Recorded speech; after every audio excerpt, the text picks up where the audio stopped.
Hello, hello. Buenas noches. Welcome to Elisava, and thanks for joining this um, third event of the Critical Futures Talk. As you may know, this is a series of hybrid events, interviews, and an upcoming podcast that is organized by the Master in Design for Responsible AI, which is a program that I'm leading here at Elisava. Which features a set of eclectic perspectives from faculty members and participants of the program, and where we are exploring the intersection of responsible AI, media, and design in a current state of climate emergency. We started this series back more or less a month ago, in the end of January, with Xiaowei Wang. And last week we had here on stage Nadia Piet from AIX Design. And today we are very excited to welcome all the way from London our dear friend Caroline Sinders. Before passing the mic to Caroline, I would like to invite you to welcome her with a warm applause. Those in the room. And by the way, thanks for being here, and for those watching live, also thanks for being on the other side of the screen. So Caroline will be doing a presentation, and then we will be taking a few questions or comments afterwards. So if for those on the live stream, if you have any questions or thoughts, feel free to drop them on the chat. And for those in the room, we will have a mic, and I think you're ready. So yeah, let's get started. Hi, everyone. Thank you so much for having me, Andres. I'm really excited to be here. I'm Caroline. I'm an artist and researcher. I work at the intersections of civil society and technology. So I look at the impacts of technology on society and how it further impacts marginalized groups. I've held residencies with BuzzFeed and IBM, Pioneer Works, the Mozilla Foundation, the Harvard Kennedy School. I've worked with the UN on a data privacy and children's sort of governance group. And I've also worked with Ars Electronica. I'm going to talk a little bit about mainly like my arts practice. But one thing I always like to highlight is my background. So my background is in photojournalism, research design, and art. So I see everything through this lens of legibility and research storytelling. These are skills I honed as a photojournalist. So with these skills, I make art and I do human rights research, focusing through the lens of how design and technology affects people and their everyday lives. And some of my students are here, so you've already heard me say this multiple times, but this is how I approach problem solving across both my practices, human rights and art. I want to make research, and that includes things like data that can be research projects or papers, because it's practical. It creates something that wasn't there before. It tests a hypothesis to see if it works or if it doesn't work. In a lot of other contexts, it also helps when I'm working with communities, since we don't really live in a decolonized world, that oftentimes research can make something that's known to a community verifiable to institutions. So it can help take what a community knows and help make it seen more to large-scale institutions, while we work to making that like community knowledge much more understood. So for me, research becomes a sort of base across everything. It's this practicality. But the next step for me is activism and advocacy, because it builds off that practical research and it's helpful. It helps push society forward. In, let's say, a laboratory context like academic research, it can be very difficult to look at a finding and then suggest changes. Those changes often have to be tested.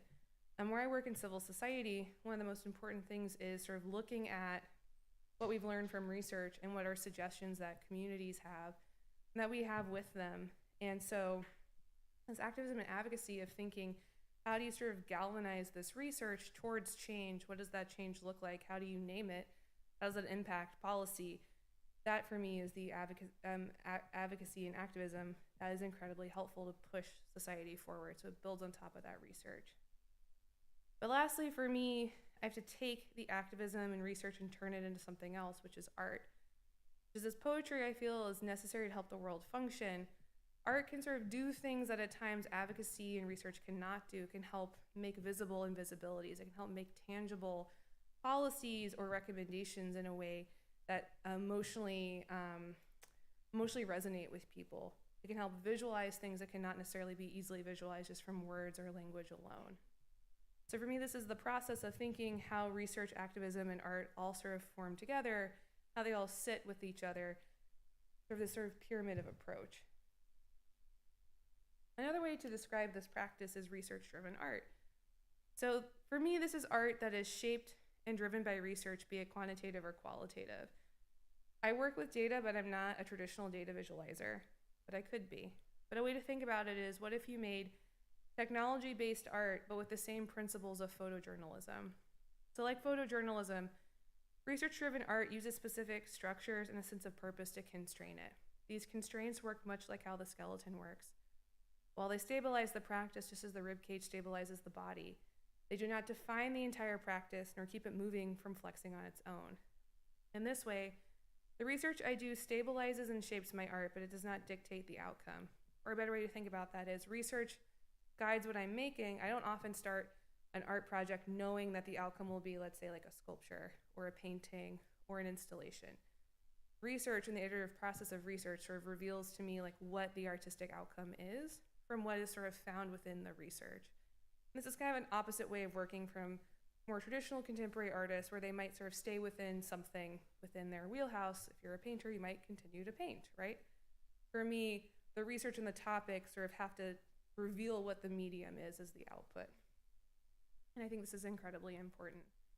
How does the research benefit the art in a way? What's the best way to sort of conceptualize or place that art into an artifact? The research can determine that. And I've been thinking about this role of usefulness inside of art and inside of an arts practice. So in late May 2020, after the US, where I'm from, erupted in protest for Black Lives Matter, I saw a number of curators and critics online remark about the role of tech artists and their roles that are needed in unpacking technology and justice and activism. And this is a very important role. But I was struck by how many of the artists that were being mentioned online were white and male and North American, usually from the US. And I found that really interesting and also kind of troubling. Over email, the curator and writer, my dear friend Nora Khan, and I were discussing moments of artistic practices during moments of cultural upheaval and the need for artists to sort of be working critically in these spaces. So Nora wrote, quote, "How might critical technological work be called on in this moment to do more? Coded design work has that capacity. Hybrid research practices can explain and expose the logics of racial capitalism, but under the auspices of artistic collaboration, can enact critique, can make an argument through a process and through a built system," end quote. Nora later highlighted in this same email how art can become this necessary Trojan horse to discuss useful change and allow for conversations to unfold in spaces where maybe they often do not. And I think that that's actually incredibly important. What can art allow us to do in spaces of the white cube, of contemporary arts spaces, that allow for maybe more expansive conversations? Perhaps there are places where you don't expect to have a human rights conversation or a conversation about journalism or experimental documentary. So for me, this idea of usefulness, rooted to social practice and social justice, is a key and necessary part of a research-driven arts practice. And for me, it's very inspired by Tanya Bruguera's arte utile methodology, which means utilitarian art. Arte utile draws on artistic thinking to imagine, create, and implement tactics that change how we act in society. Again, heavily focused on usefulness, on tool building, and on communities. This is where Nora, specifically in this email, was highlighting the strength of work stretching across many domains. In her words, making art a necessary Trojan horse to discuss useful change. For me, this is where I also turn to the practice of a few different artists who I deeply respect: Joanna Moll, American artists Mimi Anoha, Adam Harvey, forensic architecture, and others. So these artists are pulling from research or investigatory-based practices, and with work that manifests into a variety of outputs, writing, writings, and education. So for example, the practice of American artists who we see here, which is a great example of a social justice and human rights driven arts practice. With his work, I'm Blue, If I Was Blank, I Would Die, My Blue Window, which are two pieces that comment on the structure and violence of modern police forces. But I also see Americans' work in conversation with a group called Stop Spying LA. Stop Spying LA's current work is on community organizing against surveillance and the police inside of Los Angeles. While they might not define themselves as artists, I see them as that under this lens of arte utile, this ability to sort of highlight and pull out and call out different examples of police surveillance in Los Angeles through community workshops, data viz, posters, and social media, I think is still a part of an arts practice. So it's expanding our idea of what art can do and could do and what art can be and should be. Other examples of this sort of research-based art practice are works like The Hidden Life of an Amazon User by Joanna Moll, or Adam Harvey's V-frame research, which we see here. So Adam's work I think is also particularly important to point out because not only is he a human rights engineer, he's also an artist, and he's a self-identified artist. And so this project, V-frame, is also one he considers an art project, as well as a research project. Now, this work came out of his collaboration with the Human Rights Archiving Group, formerly called the Syrian Archive, now called Mnemonic. He's also collaborated with Forensic Architecture. So this work you see here is I believe, a closed source machine learning system using computer vision that Adam has built to recognize exploded ballistics, to be able to piece together what those ballistics were and then identify where they came from. So in areas of combat, when you can sort of identify the maker of the ballistics, you can often then start to identify who sent out the ballistics, where did they come from which army, etc. So this is incredibly important work in being able to sort of understand on the ground who was where, doing what. And again, this comes out of his work with the Syrian Archive. Another example of a research-driven arts practice is Mimi Anoha's, for example, her work, The Library of Missing Data Sets, and also her work, the zine and educational tool, The People's Guide to AI, co-written with Diana J. Nusera. These artists I'm mentioning in their pieces occupy this important but liminal space of research journalism and art. So for me, this is where I start to think of what is design and art and how do they come together, because for me, they are very much one and the same. Because design is everywhere around us, from how we entered this room to how you use video conferencing software, which I'm sure all of you have used, especially in a COVID and post-COVID world.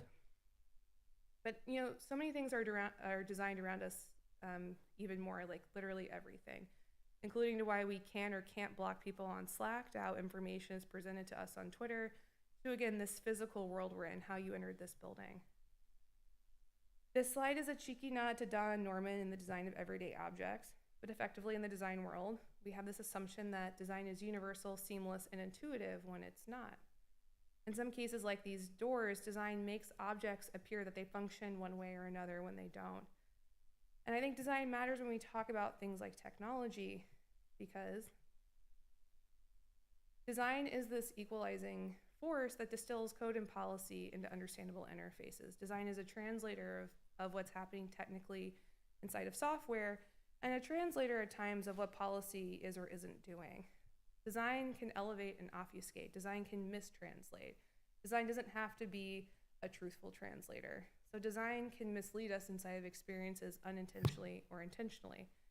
So for me, design just isn't a skill, but a practice and a language in and of itself. So to look at complex issues and think about the problems that arise related to software and human rights, design is a part of this conversation. It's also a part of a conversation where how do we make space for human connection? How do we build responsible technology? How do we create equitable software? Design has to be at the equal forefront of this conversation, because design is this thing that can explain what code and policy are outlining. So for issues like labor, harassment, security, and privacy, design is incredibly important. How does design translate policy? A really great, heavy quotes, rather easy example is the online harassment reporting interstitial. Ideally, users shouldn't have to deeply understand a social network's policy on harassment in order to report it. Design takes the technical infrastructure, the ability to select a piece of content, click on it, then click on what kind of harm it is, as well as the political or policy infrastructure, the kind of harm the content falls into, the ability to try to describe the policy in a way that's short and legible to most users, and fold that into a product design process, the harassment reporting system you see here. That's not a perfect example, but it is an example. This is directly how we see design intervening in these technical and policy-based conversations. Security settings are another example. I believe for a user report content, they shouldn't have to be a lawyer, and to adjust security settings, they shouldn't have to be an engineer. Ideally, design should help make complexities understandable to everyday people. But design affects further things related to policy, for example, harmful design patterns or dark patterns. Harmful design patterns are design patterns that unintentionally or intentionally trick and manipulate users into making decisions they normally wouldn't make.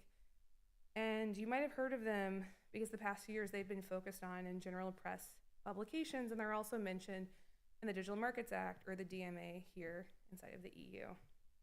But if you've interacted with GDPR, probably also interacted with harmful design patterns, because you've probably seen stuff like that, right? So this is a common harmful design pattern I've noticed on GDPR pop-ups. We also have them in the UK. What makes this a harmful design pattern? So one button really sticks out, accept all cookies, right? It's like you can see it. But what do we see under cookie settings? It's not so much of a button. When you click on cookie settings, that's where you actually see more of the consent outline. So you have confirm my choices, reject all, and allow all. I just spent the past 2 years working at the UK's data protection and privacy regulator specifically on this topic. And so one thing also to keep in mind is that I've now learned that there's further GDPR violations in this because your privacy is not written in plain language. It's written in a lot of legalese that's really difficult to understand, so users don't know what they're agreeing to.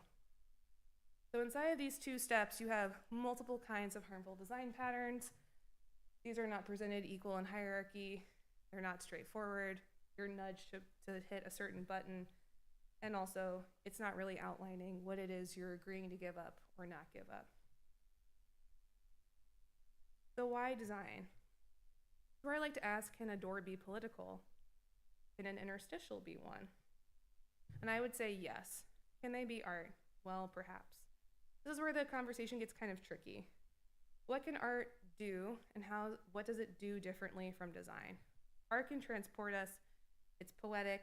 It analogizes. It creates artifacts of visual interpretation. Not necessarily direct or didactic.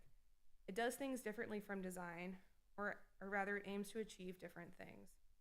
So how can design be art? Now I'm from the US, so the way I was taught design was purely through the lens of product design. The design is useful and profitable. That means objects and artifacts, things you can purchase. But design is so much more than that. Design affects so much more than that. And so for me, when I think about expanding the definition of design to still incorporate usefulness, to still incorporate arte utile, it also means incorporating aspects like critical design. This is where I turn to critical design, which is design that addresses the limitations of product design. Critical design as a term was coined in 1997 by Anthony Doon, and it comes from a practice he developed with Fiona Raby, where they were research fellows at the Royal College of Art in the UK. Critical design demands that design stop existing in terms of capitalist production, which is a function of product design, and push product design towards self-examination and cultural critique. By redefining how product design can be created, critical design also creates new ways for an audience to engage with design, understand all facets of design in their daily lives. So for me, by thinking about, well, what is a critical design take on software, on user experience design, this for me is where I start to see my art and design practice, combining more along with my human rights research practice. This is where design and art come together for me. So we could look at all these aforementioned works, Doon and Raby, Mimi Anoha, Adam Harvey, Forensic Architecture. We look at them solely as art or separately as research. But I think that that's so limiting because they're seen much more richly when we can view them together as research-based, artistic activist practices. And yes, that is quite a wordful, but it rings true to the intention of the works. What I also like about these works, when I think about the role of art, is that these works aren't just to bear witness, though that alone would be worthwhile. They question, provocate, and offer a solution to a problem. However, these works are not meant to be viewed as techno-solutionism. The solutions the artists provide are not meant to create an end-all, be-all to all other solutions, but rather to provocate and inspire. They offer temporary or open source fixes for gaps in inequity and violence created by society and thus become poetic witnesses of those gaps. We could think of these as band-aids or bandages. And so it's in this similar space where I pursue my own practice.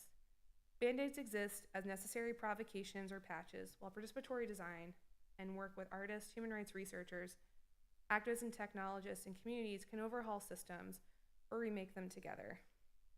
The togetherness and collaboration is key, though, but nonetheless, provocations within art and design can create new imaginaries for new realities. And I'd like to quickly show some projects and explain where they came from.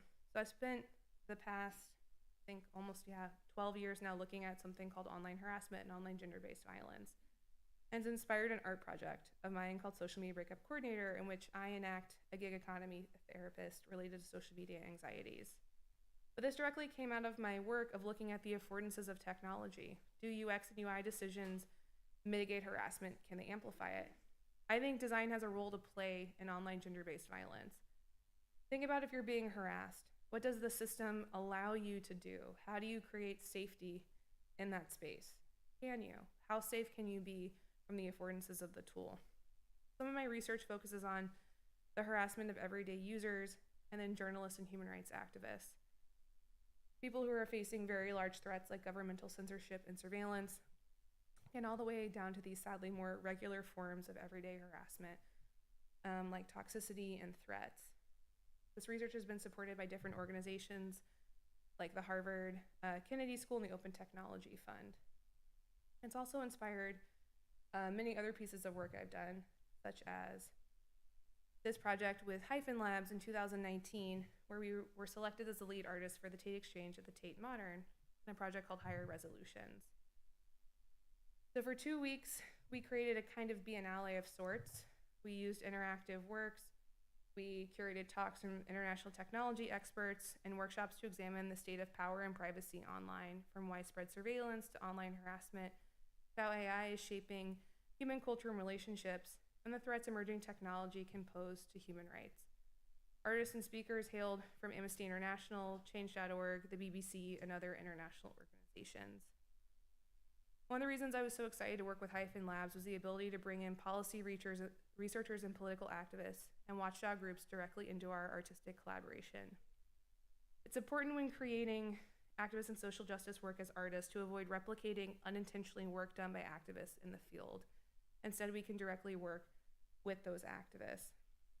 When fighting data surveillance, the way to create change is to work together and create levers of pressure in the public and arts institutions are a necessary part of that lever of being in the public. We need to avoid work alone, only in the space of art, and we should seek collaboration with other activists who are working on similar causes. So what you've seen is 2 snippets of the physical space that the programming unfolded in. These spaces were designed to mimic 4 different metaphors around different layers of privacy we toggle between in our everyday lives, based on a communications theory called proximinics. So this idea is that you start from the public, go to the social or the semi-public, then you go to the personal, which is the semi-private, and then the intimate, which is the private. So for us, we create these 4 different spaces that help sort of mimic different kinds of conversations we have online and offline. One thing that is really important and part of my practice is being able to think beyond the binary of public and private and create a myriad of different types of conversations people can have inside of software, which is where proximinics is a very key part of that. So for us, in these spaces, for example, this is where we would hold different kinds of conversations. In this picture, you're also seeing a user flow that when people arrived, it asked them how they arrived at the Tate. And they went on a little user journey kind of around the space, depending upon how they'd gotten there.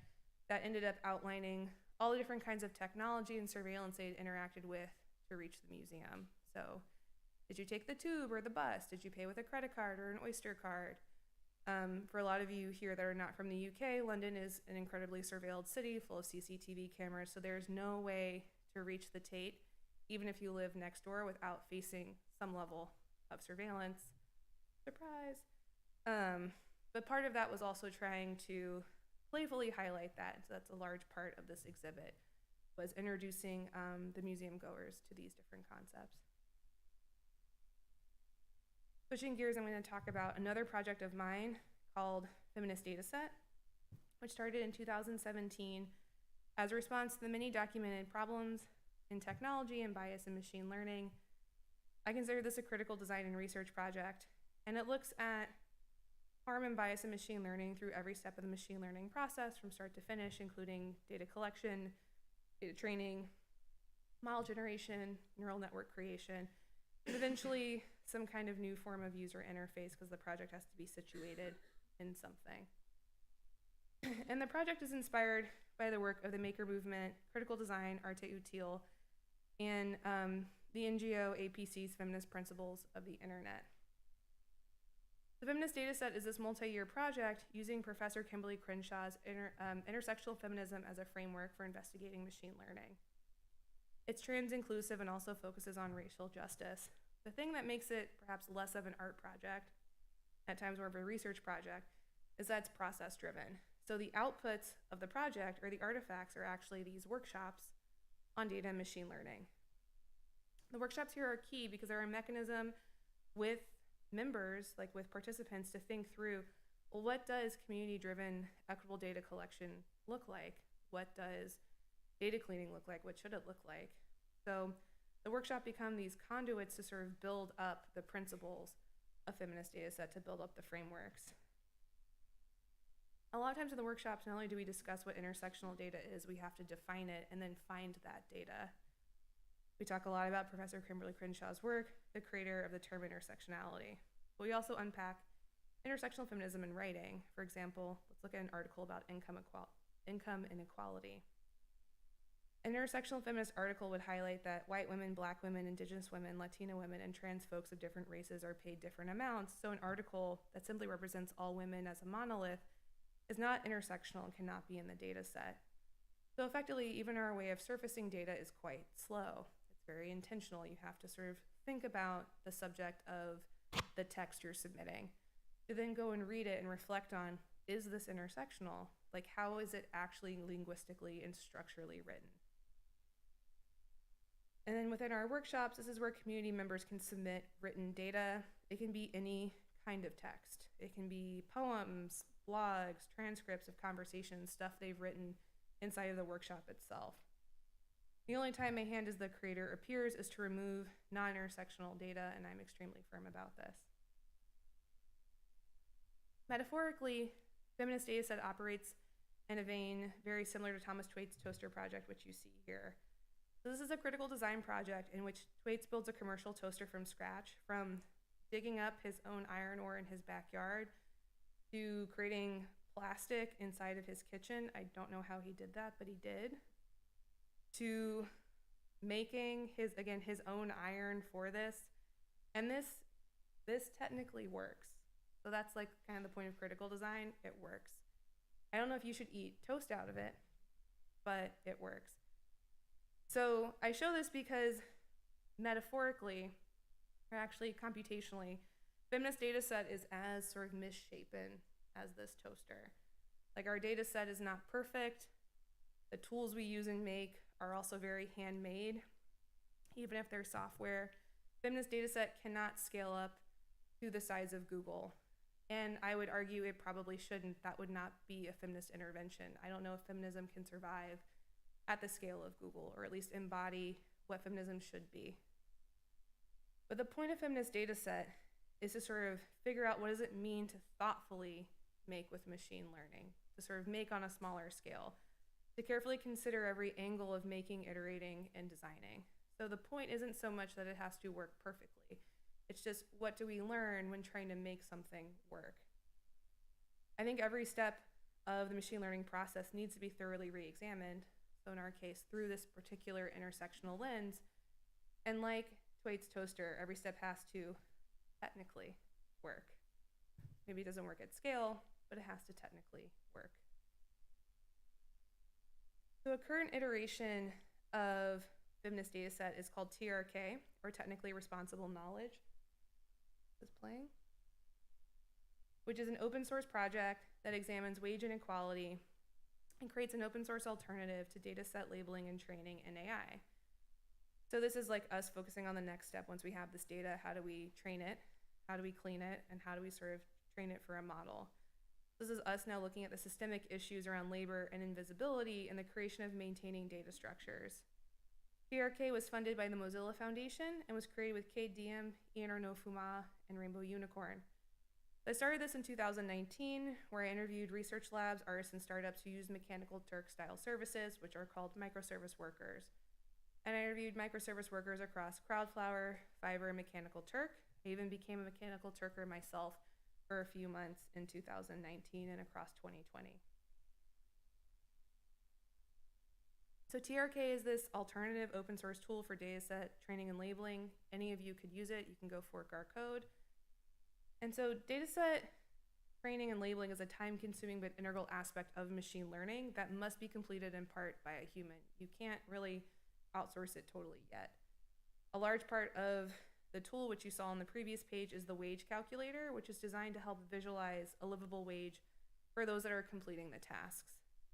So as an artist and researcher who uses AI as a material to explore and make art, I was struck by how many startups and research labs and even artists use Mechanical Turk-style services without very much thought given to the payment structure for workers on those networks.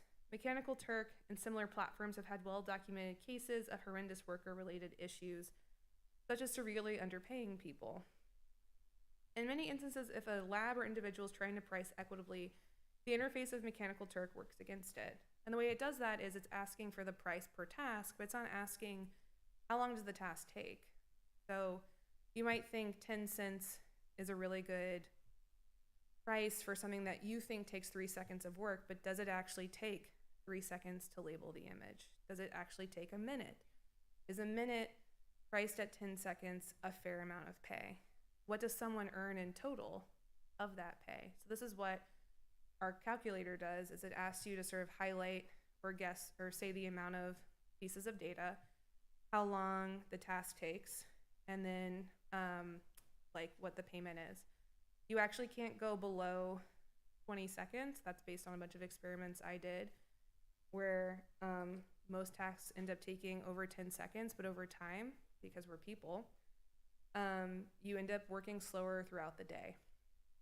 And you can't price below a certain amount. So the goal is to get people as close to a living wage based in Seattle, Washington, where Amazon is headquartered, as possible.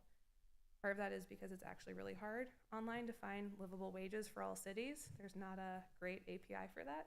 So we made an artistic choice to focus on Washington. But the big goal was just realizing that if you were to fill out like 100 images that you wanted labeled, you would not be able to see like how that's stacked up for someone if you were to hire even an individual to do it, to get a breakdown of what you're actually paying them for. And this to me felt like a design gap. So for me, if I think of the machine learning pipeline by death by 1,000 cuts, I really think of TRK as one small band-aid for one small cut. The project doesn't propose a solution for all issues related to machine learning. And I don't even think it's like that major of a solution for Amazon Mechanical Turk, because so many issues related to machine learning, including Mechanical Turk, are issues of a more deeper ingrained societal inequity that can only be addressed through large shifts and restructuring in society or legislation. But as a researcher and artist, I try to look at what kinds of research or work that can help elevate or expose those issues. So TRK is looking at, through pricing structures, platform incentives, and the invisible nature of gig work, how clients underprice, undervalue, and fundamentally misunderstand how tasks are handled in these human-as-a-service platforms. Part of the design thinking around TRK, which you don't see in here exactly, is to examine the equity and transparency within interfaces of tools. So inspired by data sheets for data sets, TRK injects plain text information into the data set with information that includes a description of what the data set is, who made it, and when it was made. So some basic information contextualizing what it is you're looking at. For me, user experience design is a utilitarian intelligence in focusing on architectural layouts, usability, and user flows, but design has a politics to it. It can suppress or uplift content. So design, much like technology, isn't neutral. So as an artist, I use design as a material to confront and comment on the slickness and inequity of for-profit technologies. So for me, I view design as this necessary tool for making how I want to interact with technology. It's something where I reflect back on critical design. And I wonder, because we've seen code and art made without the constraints of capitalism, what does design look like in that context, especially for software? This is where I think critical design, social justice, and design justice are needed now more than ever for tool making, and for design to confront how it's perpetuated white supremacy and change its relationships to power, but also importantly to expand our definition of art. Art can include design as a tool, and it should, especially for when we're thinking, how do we remake basic software tools, and basic aspects of the internet? So for me, design is as political as code and policy, because design can be an actuator for change. Design alone is not the entire solution, but design can help visualize and highlight parts of systemic injustice, and design can help create better uses of technology. So for me, this is where design is this integral part of my artistic practice. My approach to design thinking proposes a decommodification to art and situates it as a process and investigation. Artistic approaches to problem solving allow for collaborations that might not happen in other fields. In this way, art's role in social justice and human rights makes space for new kinds of work in a way that other fields traditionally could not let those projects look like. What does change look like? It has to be interdisciplinary across many fields of art, activism, policy, and design, working together and not separately. Thank you.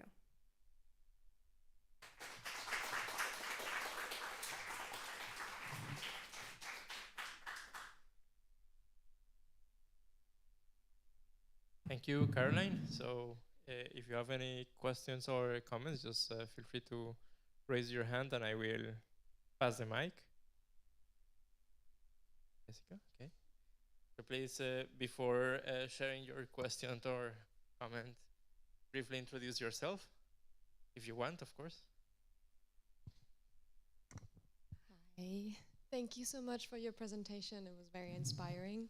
My name is Jess. I work at FabLab Barcelona. We do a collaboration with Elisava for a master program. So I know Andres already. I wanted to touch upon a point and ask for your personal view, professional view on something. I myself am a product designer, but now working in research since 5 years. And I feel like when we started doing design in the way that you said so, like as product design, how we kind of see it sometimes, we kind of like started doing with this great idea of mass production items, making them more quote unquote accessible or whatever you call them. And as so often, go directly into just making without thinking. And I feel like, and that's maybe because I don't know enough about this field, we did very similar with ChatGPT and all these other like technological solutions. So we kind of pushed for developing something, putting it out there, but didn't really think about its implications and long-lasting effects on society and environment as a whole. So now trying to patch it, as you maybe also said, like putting band-aids on it sometimes feels maybe hopeless, or I don't know what. But what are your thoughts on further pursuing that path of trying to find patches, if it is mass production, if it's trying to change design as we do product design, or if it is trying to change how we develop tools and so on? Like, what are your thoughts on this, and which directions do you see things going in? Because you said the feminist data set is maybe not a scalable solution, so yeah, where are we going then? Yeah, thank you so much for that. I mean, I think that there's many different answers to aspects of your question, I would say just, addressing Chat GPT in particular, one of the things I've noticed with certain kinds of AI software that gets developed and then sort of given out freely to the public is that it's never free. At a certain point, it will sort of charge money. But it's also, I think, what's interesting about ChatGPT, interesting in like a negative connotation, is that it's sort of made without a product in mind. Like, what is the solution to it, or like what is the ideal sort of product use of it, right? Like, what does it do beyond sort of being a stochastic parrot of human conversation, right? And so I think about this a lot because I worked in big tech briefly at IBM, at IBM Watson, and so I sat between the design team and the research team. So often the research scientists would give me like a piece of innovation. They were like, we made something. And I always be like, great, why? And they're like, we did it. And I'm like, but what's its purpose? They're like, I don't know. That's for you to figure out. And I'm like, oh, fuck me. But I think that's really an actual helpful framing at times to think of innovation, like, why? Like, what does it do? What does it solve? Like, if the purpose is just to innovate, that is a form of scientific innovation, right? But that doesn't necessarily make it a product. That doesn't mean that you also have to share it or unleash it with the public, right? And so I think one of the things I often ask when I put on my product design hat is, what does this solve and who does it solve it for? And then, did it need to be solved? And while those seem like really, really basic questions, I think those are questions are not so much engaged with. Now, I think going back to like practicality and like the meat of your question, I mean, this is where, and perhaps I'm too hopeful because I work closer to like policy and regulatory spaces, but this is where I am slightly more hopeful of regulation being passed specifically about AI. And I think this is where, again, I don't want to sort of sound too overly optimistic because there's many issues with like implementing policy, like the reality of implementing it, having worked at a regulator, and the long scale timeframes it takes to investigate different kinds of companies, technical processes, etc.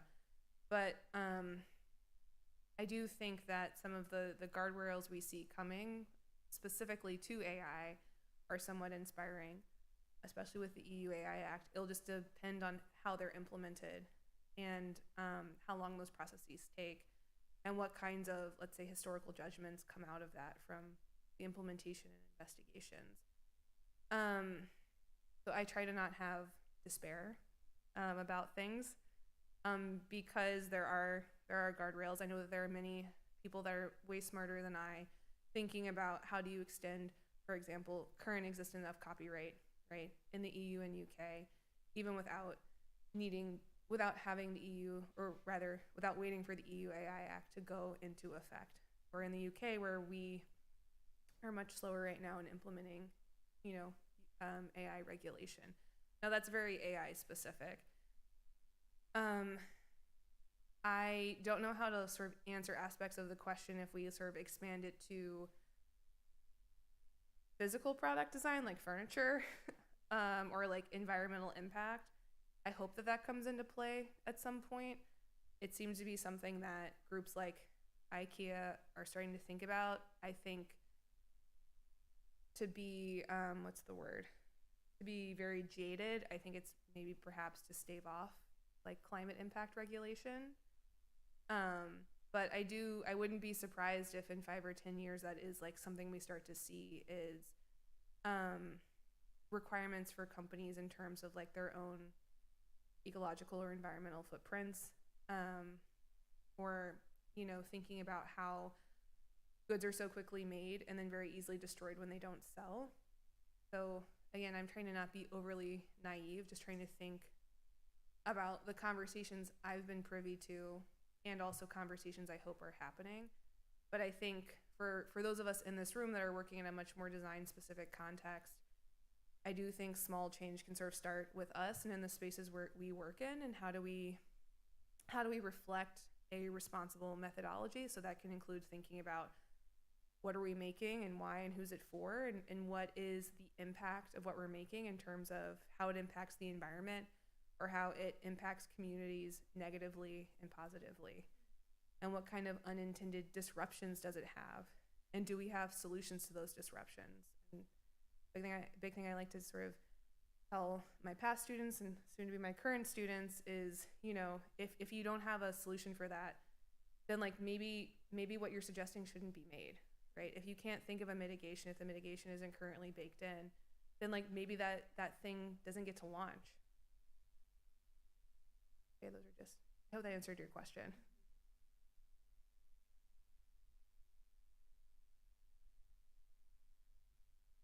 Hi there, I'm Carolina. I work in tech policy. So I heard the word hopeless and despair, and I feel a bit like that, which is why I wanted to ask a question. You said design is political, I think. It's what the quote on the screen said, and I completely agree. And then you also addressed the question of scale, which is, you know, really hard to achieve, right? So I guess my question is, you know, can we really have change if we don't achieve scale? And I can give perhaps a bit of context. Yeah. I work a bit on internet policy. I find myself attending the Internet Engineering Task Force these days, which is the organization that develops technical standards for the internet. And when you attend that space, it's all men in their 60s. Yeah. And you feel despair.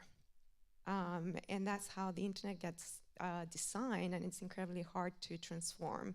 So I was really excited to see the project on the feminist data set and the feminist principles for the internet, the work of APC, which I'm familiar with. But yeah, how do we get to change without scale? That's a really great question. I think one thing I should highlight is that I have a few like theoretical projects on anti-scale. So when I talk about scale, I often think it's important to sort of highlight that if we're thinking of, let's say, like a responsible design framework to be implemented for like a company, I think it ultimately, quote unquote, can't achieve totally, because how do you scale it up to like 100,000 employees or to like 1 million consumers? I do think like it could be achieved if certain things were implemented, such as like if you had to have a legal team as large as your engineering team, maybe, or a customer service and content moderation team that is like well sized in relationship to your customers. So maybe that's like for every 5 customers, a content moderator, maybe for every 5 customers, like a customer service representative. So on one hand, that's like a form of idealized scale, because that's almost impossible to get something like Meta to agree to. But that like could be a way to say, how does something as large as Meta actually like try to implement their policies at scale, right? So I do think on like one hand, it is possible if we were to hold them to very specific standards. The argument they will always have is that they can't make a profit if they're to actually sort of function in a responsible way. So with that, I'm not sure how to force them to do that beyond, I don't know, creating further safeguards that explicitly define that. I think like in a practical sense, because I also feel at times a lot of despair and hopelessness. Like I worked at Wikimedia for a really long time, and while that is a really great mission, a lot of, the day-to-day was a lot of like white older men talking about how social networks should be run, and it was like, that's not how it is anymore. I think it's hard. I don't really have like an inspiring answer to it. I do think some of it is like I'm not sure how to sort of force an old guard to like recognize the ways in which things need to adapt and change. I mean, this is where like I currently have like a lot of hope in the work of like thinking about technical internet protocols, like the work that Mallory Nodal does at the CDT. I find really inspiring, because that's like slightly outside of my wheelhouse of work that I do, or the work of APC, and seeing also how a lot of that language over the past 5 years has become a bit more normalized. in civil society and policy spaces, that we are more able to talk about intersectionality and feminism and equity also in terms of representation on like a global scale. So it's not so much the global north driving conversations. But I do know that that's also like that the conversations aren't happening fast enough or at scale. But I do feel somewhat better when I see that the conversations are starting to happen. But yeah, I think to sort of, I feel like maybe I'm misreading your question. I'm not sure how to sort of force things into the scale which that they should happen. That is still something, that's still a square I'm trying to circle myself as well.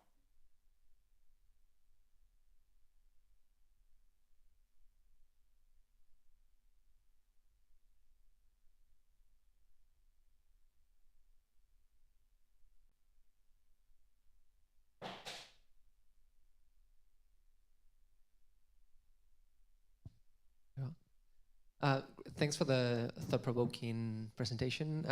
Yeah, lots of things to reflect on and digest. So I'm also from the tech policy space. I work with the World Benchmarking Alliance as an engagement lead for ranking digital rights, which is a benchmark that evaluates corporate basically accountability, tech companies' commitments to respect human rights, digital platforms and telcos, globally. And yeah, lots to think about, like connected to my work. I think one of the main challenges that I see in the way that we publish a lot of data on how companies are doing and so on, it's how can we take all of that and really build stories using design to showcase the gaps where companies are failing to commit to increased human rights standards, right? That we are pushing them to get, to be increasingly transparent and to update their policies, update their practices, but increasingly failing for the past decade, which is unsurprising to all of us working in the field. But nevertheless, we're there publishing data, publishing reports, and it's always so hard to build stories around those data points because it's so technical, so specific. So I guess my first question, I have a couple, but my first question would be, how would you approach like thinking about those challenges? How do you reflect on that for your own work? How do you get inspiration to think about those challenges? That would be one thing. Any recommendation as well, like for readings, would be really appreciated if you have any. So that's one thing. And then I think the other, also very interesting from your background, it's what type of challenges you found internally. You mentioned IBM, but if you had other experiences in the private sector between the product teams and the policy teams, like that disconnect, across like the organization itself or the business as a whole to implement this kind of, like design decisions and to really move the needle as well in what good design should be, within the company. Coming from my area, so I also work in civil society for this NGO, so we have a different perspective of how businesses operate or how should be operated. So it's interesting to understand what are the internal challenges, how can we leverage those challenges and talk to the right people, or try to provide the right insights to the right teams within the companies. Yeah. Well, thank you so much for that. I guess for the first part of your question, if you want to chat afterwards, let me know, because I would love to hear more about that. Because one of the things I always try to do is find like the human story to technology. So even if it's to machines like measuring the output of one another, there's like a reason why they're doing that, or there's a reason that someone decided that. So for me, it's always trying to start and like work backwards to where was the human decision making that was involved in that, and like what was the why, and how do we try to tell the story about that.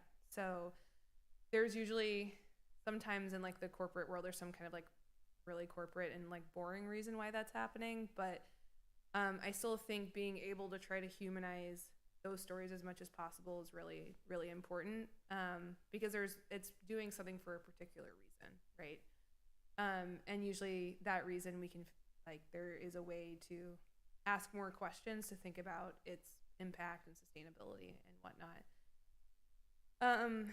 And I guess to like one of the other parts of your question is, so like I've worked with other big tech companies before, providing like feedback to like policy that they're making, and like working with different like community integrity teams. My understanding is that like the policy and design teams are incredibly siloed, as my students have heard me talk about ad nauseum today. But they are incredibly siloed, and so I think one of the larger issues is that the actual like service design of a company, if you will. So like how the company is structured internally, how many teams there are, how much inside, let's say like a trust and safety team, like how large that is globally, like how often do they interact with their different counterparts in other countries, how is knowledge like disseminated across the teams, or how is knowledge stored when like one person leaves or like a bunch of people leave and new people come on. And these are problems, you know, even inside of small companies, even inside of nonprofits. This was a problem even inside of Wikimedia, for example, of like this knowledge loss and this lack of knowledge transfer. But also similarly at Wikimedia, and this was very true of like my experiences working with Facebook, like the policy and legal teams sit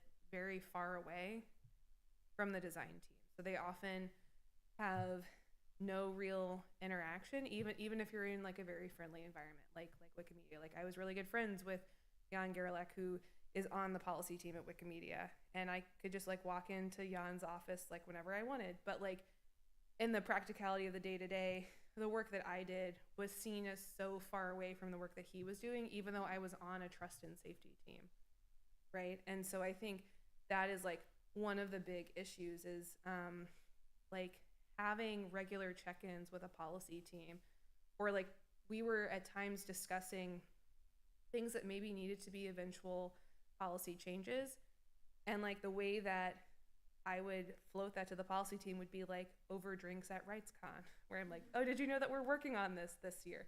No, we didn't. Now you do, right? Like, so different things like that. And that's like not a sustainable way of working. That's a very regular tech way of working.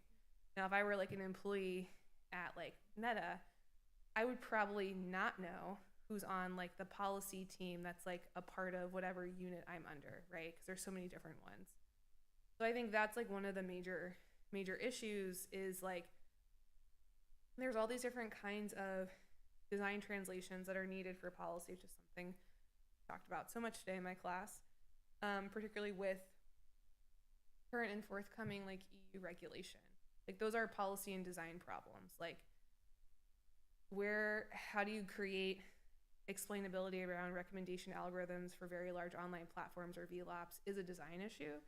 It's also a policy issue, and it's also an engineering issue. So if a design team doesn't have like the right engineers that they're working with to be able to explain certain processes, how can they interpret what this explainability should be? And if it's falling just to the legal team, then it's going to fall on like some page, right, where it maybe like discloses a hyperlink that's just like all legal language that also might not actually accurately totally explain like what something is doing. It might barely like embody the law, but it might not actually be embodying the law in the way that we would like it to, right? Or the way that it was intended to under that regulation. So, I mean, I do think, as like weird as this sounds, like this sort of weird structure of companies is what often is this major like inhibiting factor that's actually really important.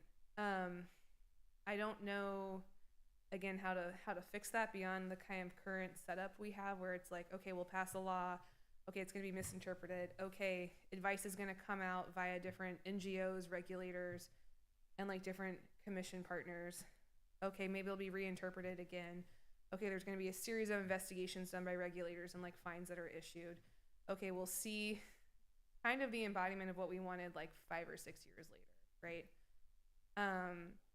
other than if companies, again, naively were like able to actually sort of want to interpret the regulation in like a good faith way. But this is where I do think like this sort of strong coalition inside of academia and civil society and think tanks are really important to be able to maybe like have that thought process happening as regulation is coming out. So when something is like when regulation is published, a large consortium of groups saying like, this is actually what we want it to look like. These are the requirements we need it to have. These are like the kinds of data disclosures we need to have actually. And if you can't do these things, this is how we've interpreted, let's say the DSA or the EUAI Act or the DMA, then like, this is how we're gonna hold you in violation. This is like how we will do our own investigations, for example. And I think we are seeing like strong investigations come out from that. Like, ironically, Mozilla is doing a lot of really interesting data investigations. I think this is where we see like, again, strong strategic litigation coming out as well in this area. I think this is where there is like strong like academic work that's for focusing in these areas. So I think that is where I'm hopeful in sort of seeing that change. Like we don't have to wait for like these many years of sort of seeing things play out just in a regulatory space. Like we're starting to see people respond faster. And so I hope that there's more money from funders sort of thrown at those kinds of collaborations and that there's money given to more deeply explore those kinds of topics. So we aren't just sort of waiting on companies to interpret this, because the big issue is like the legal teams are so far away from the design teams in ways that I think are incredibly detrimental. Thank you, Karai. I just wanted to just briefly add on the case of Cambridge Analytica and how like the media momentum built around that investigation really was like an accelerator of many of these like important policy work and but also like putting this narrative or these questions, these topics in the public opinion, right? In like in the headlines. And suddenly everywhere in across media, it's I think it's also important. So like the role of journalists will be in that formula. Hi, I'm Lars. I'm a designer working at Telefonica Innovation. So the whole thing around policies and how to deal with that, it's kind of like every day bread and butter. It seems like that the legal teams are kind of running behind the legislation to comply. But in the end, it really turns, what comes from that are solutions that are kind of like legally okay, but absolutely user unfriendly. So I don't see any incentive for the legal team to even talk to the designers to do something nice. And there's no incentive for the company actually to do something that actually works. So if you kind of look at it at a almost strictly legal sense, is like clicking on accept, I'm accepting the cookie settings, is not an informed consent, because no human can ever read all those texts or let alone understand them, no? So basically we're constantly violating those regulations. So do you see that if there's any way, any possibility to actually make it attractive for companies, or provide an incentive to actually do a really good job at these, not just policy or regulation compliance, but actually go a little bit further and really come up with good solutions? Yeah, thank you for that. Maybe this is because I've just been like at a regulator for a long period of time. That's where I was mainly working the past 2 years. I always have a hard time with incentives because I know that the regulator is the stick and people are often looking for the carrot. I don't know what the carrot is beyond like, I don't think most companies want to get fined for the amount that they're getting fined for. And I do know, at least from a UK context, like there are lots of fines that are going out related to GDPR. And like, from, it seems like from what I've noticed, like legal teams do want to be compliant, I don't know what an incentive is beyond like you are going to get fined. I mean, incentive I try to tell companies, which I think is very real, is it's very easy to lose user trust, and it's very hard to build user trust. Like you can lose user trust way faster than you can generate it. And things like harmful design patterns, like dark patterns, are a very quick and cheap way to get money, but they're a very fast way to like lose a consumer base that trusts you or wants to use your product, right? And so harmful design patterns also, again, are things that people will then receive fines for. So it's like you're being fined and you're like going to lose consumers, and you're going to have this low amount of consumer trust. In terms of an incentive beyond that, I don't know how to convince people more. Yeah, totally. You know, how can this become a business factor? Totally. I mean, I think, and maybe I've just been out of the for-profit game for a while. User trust was a big thing people would talk about when I was a working design researcher and UX designer. And that's things that people seem to care about. And so like poor design and like harmful design and like manipulative design are ways to erode that and to like lose a consumer base. And so if someone like pops up in the same space you're in with more trustworthy design, or at least non-dark patterns, like that might be something people end up flocking to, right? Or, you know, if we look outside of dark patterns, like a company that has way less data leaks will probably be, right, a company that consumers will go to more. So I try to like have those practical conversations because I don't work inside of companies. It's always hard to say like how much those resonate. But those are things I try to like point out. And there's like, I would say it's probably not very fun to be written about in like Fast Company or UX Planet or the New York Times for a data breach or a form of like manipulative design. That's like not press anybody wants. My designer heart totally wants to agree with you. On the practical side of things, is like those stories have, even Snowden had little to no effect, and no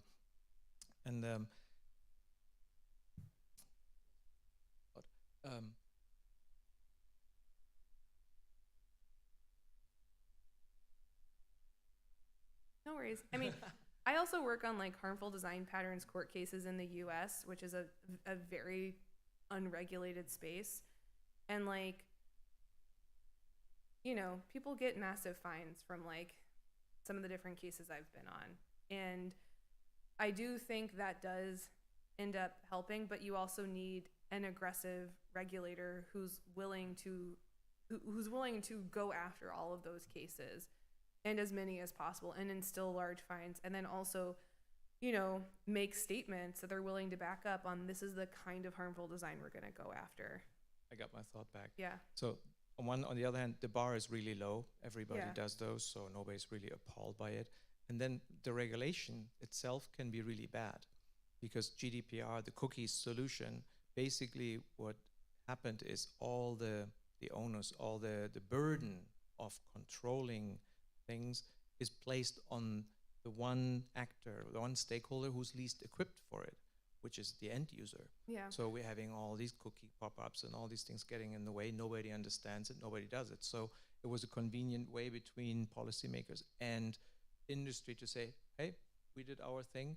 But in this, I think it's an example where regulation actually became, and I'm not anti-regulation, it's just I'm really anti-regulation that's badly done, because it actually turned a goodwill or good intention into a really, really bad outcome, especially on the design and usefulness side of things. I won't disagree that the implementation of modern cookie banners is not great. And this is where I do think that like this is why we actually need more designers and design researchers inside of regulators, being able to have deep conversations of like practical conversations around, well, what does this actually look like inside of consumer facing software? Like, to give a very UK example, I'm not a big fan of the online safety bill, and now I don't work at a regulator, so I can say that. And like part of the reason I don't like it is I I do think that we need to regulate communication platforms like Facebook a whole lot more. I also think like a lot of the requirements in a bill need to be practical. And so asking for such a quick turnaround from a large company, it's like you're not going to get that. And what you are going to get is a lot of pushback, and that's going to slow down other aspects of what you're trying to do. Other aspects of that bill I also don't like about trying to break encryption, because they're asking for like magical wizarding tools that don't exist. You can't have safe encryption and have a backdoor into an encrypted app. Like those things don't exist. So I do think that there's I do think, and again, I don't want to sound overly simplistic, but like there is a need to have more technologists and designers inside of regulatory spaces and policy spaces. And I think in a lot of cases, we also need to up the amount of designers. There's not a lot of designers inside of policy spaces. I know this because I'm like one of the few ones that are there. And there's not a lot of regulators that actively hire designers. I think the only one in the UK was the ICO, or is the ICO. Like my team actively recruited design professionals on like a technology and innovation team. I don't think designers are being recruited at Ofcom or the CMA, but citation needed, I'm not totally sure.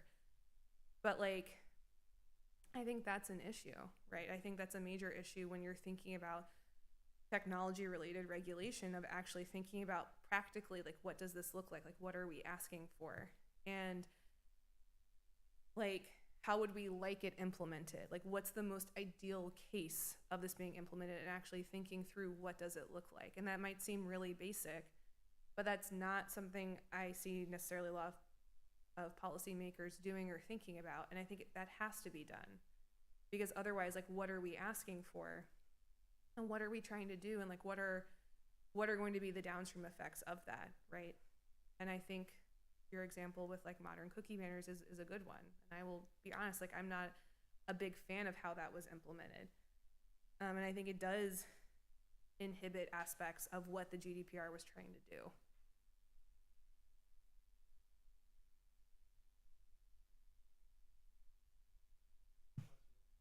But I am pro GDPR, I will say. I'm pro that regulation. Hi, my name is Magda. I work in futures and speculative design, but I come from product design background, and this is just something that I would like to bring up as we are in the design school. And we talk about design being political, design, need of designers in legislative spaces, yet most of the time design is a service, and the end user is not the client who pays the bill. So what, solutions are out there, or if you have a call to action of what a designer can do in this context, or nothing, and we just wave at the sky is also a possible answer. Yeah, sure. I'm not sure if I understood the question totally. So are you asking like generally what designers can do in society, or software? Like as working as a designer in a company, or just working as a designer, like the end user is almost never the client. So are there organizations, or should we highlight more bad practices that are out there?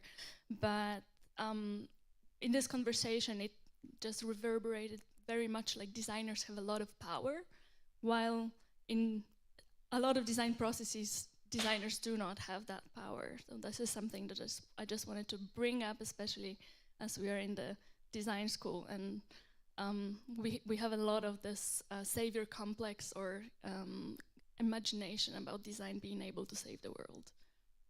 Got it. Thank you. Thank you so much for pointing that out. I would like to also highlight that I don't think designers can save the world. I think if you're in a job, it's really hard to be the one lone voice changing things. This is something also literally my students and I talked about today, of how that leads to burnout, of how if you are a marginalized person, like I'm on a visa in the UK, if I had a regular design job, I would not be in a position to advocate for all different kinds of change, because I could lose my job and then have to leave the country. But this is to say that like, so a lot of this talk is a research and policy talk and a theoretical talk aimed towards policymakers, which is design actually has a lot of importance. Now, I don't know where you work or like the context of where you work, right? So I don't also know like the political structures of what it's like to work where you work. A lot of designers don't have a lot of power, that's true. But this talk is also just about how like design gets overlooked in terms of tech policy because it's not mentioned, right? And so I think from the previous conversations around GDPR, like that's a really great example of how like thinking about the UX of like a piece of policy around technology, like how do you actually implement it, is not something that's thought of. And that's something like if we're thinking of regulation, designers have to be a part of that process. That doesn't mean that like every designer in every company is going to be considered.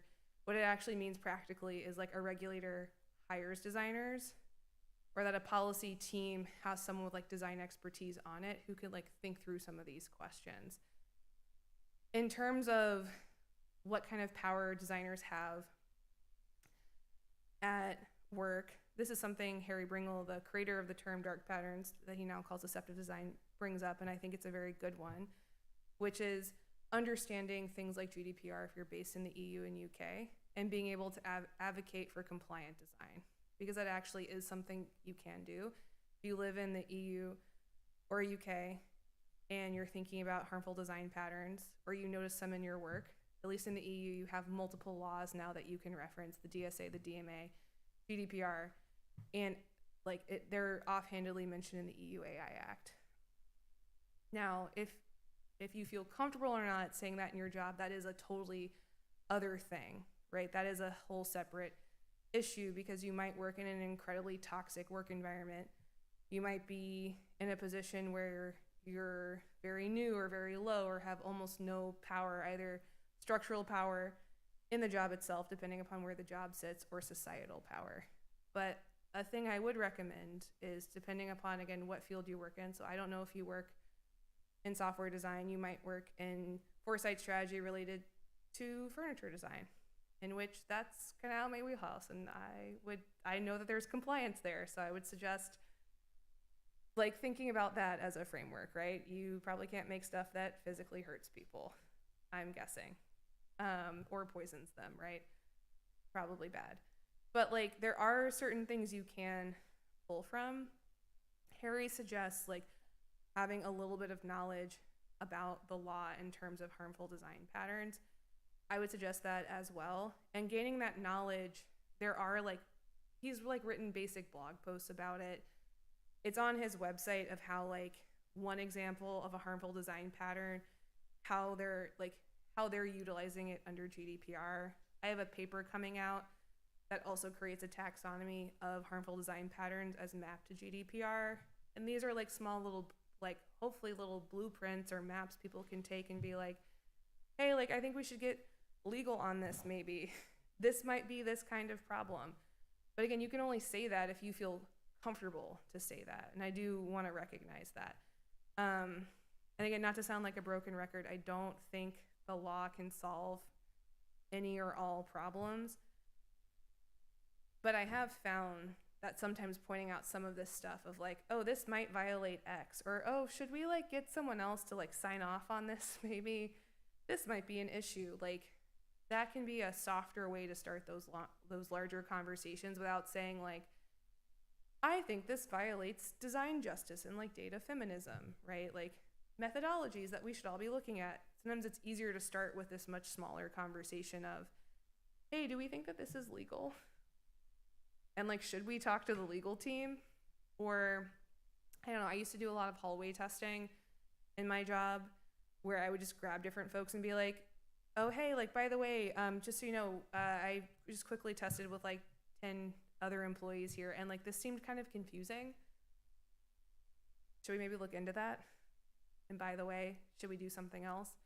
And those were like very soft ways to try to be like, I think there's a problem. Here's a teeny bit of evidence, but only if you want to engage with it. You know, only if you want to engage with it. So that might be a way to do that. But yeah, let me know if that answered your question. Would just like to add as well that something important is to organize. It's happening a lot on tech workers. And it's essentially, building up collectives or an existing association of professionals in groups, right? Because especially if you are, a web designer, the female designer in a largely like white male company or something like that, then your power is little. But if you are part of a syndicate of an association, and then you operate under certain principles and you kind of advocate for design for justice, design for responsibility, privacy first design. There are a number of frameworks of principles of ethics, right? That can like for designers or other professionals that care about this, and they can bring it to the company as like with the power of a group behind them. So. Yeah, I just wanted to follow up on some of the questions. So you said it's maybe useful bringing up that, okay, is this really legal? Then we also had some discussion on, incentives. But I just had a question. When you're looking at the kind of fines that companies are getting with respect to GDPR, is it actually more expensive for them to violate GDPR or not violate GDPR? It all depends on the company. I mean, the fines are not like, here's $5,000. They're usually like hundreds of thousands of dollars or like in the millions. So sometimes they'll be proportional to the company's earnings. So it just depends on the company and like what they think is worth it or not. Like, I mean, the proportionality is to hold companies to account, right? But if there's a large company, they have more data, so they can earn more for that data. So my question is do you feel like that's actually like the amount that they could earn out of of incorrectly taking data, is that in proportion to the fines that they're receiving? So I would say one thing violating to keep in mind is it's not like a one-time fine. Like if you don't correct it, there's like other action that happens. And in some cases, so this is not necessarily directly related to GDPR, but in some cases an investigation occurs and you are actually barred from doing certain kinds of actions in that country in total on top of a fine, for example. So it's not, so I would recommend not just thinking of it as a fine. It's also like you may be told to operate in the UK, you can't actually do this kind of data processing at all, which then has wider spread impact on your company, right? So I would recommend not thinking of it as a binary of fine and that's it. Like there's often other things that are happening. Now in terms of cookie banner fines, I can't totally speak to that because I did not work on the team that did those fines. I just assisted in like research related to cookie banners, but like there is a process of a back and forth and also like a follow-up in terms of like time frames when fines are met and like changes are expected to happen. So you don't just get a fine like a parking ticket and then you pay the parking ticket. It's more like if you're still doing the harm, then there's going to be like a follow-up and a follow-up and like a follow-up. If let me know if that makes sense.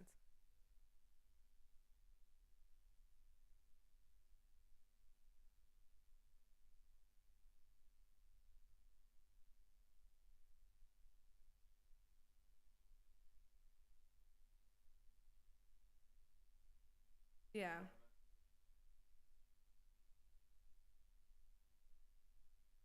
I don't know a lot about environmental fines, so I can't really speak to that, but I will say it's not like a one-time thing. At least this is my understanding. It's more like, here's a fine, here's something you have to correct, and then like Like there are sometimes follow-up investigations of have you corrected it, right? And so it's not like an environmental thing where you're like, I'll pay the fine and keep doing it. Like it is, I mean, in some cases, I want to say always, because like Facebook will always find a way to like keep doing bad stuff. But like it is different. Like we're, you know, yeah, there are two different spaces. Yep. But you know more probably.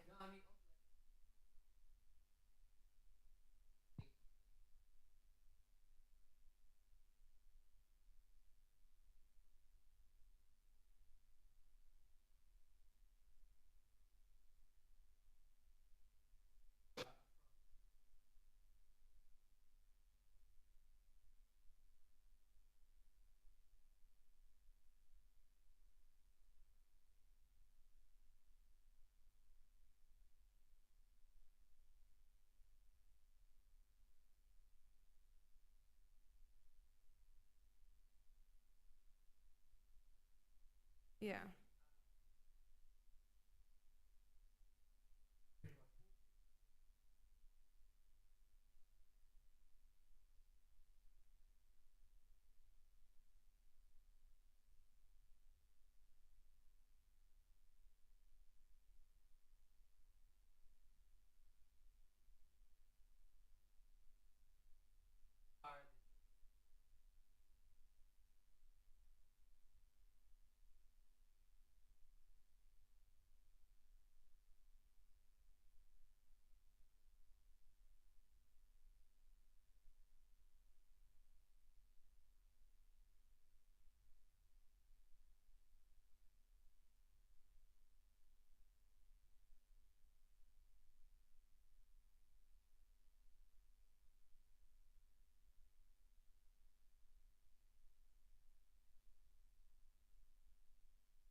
Thank you so much for that.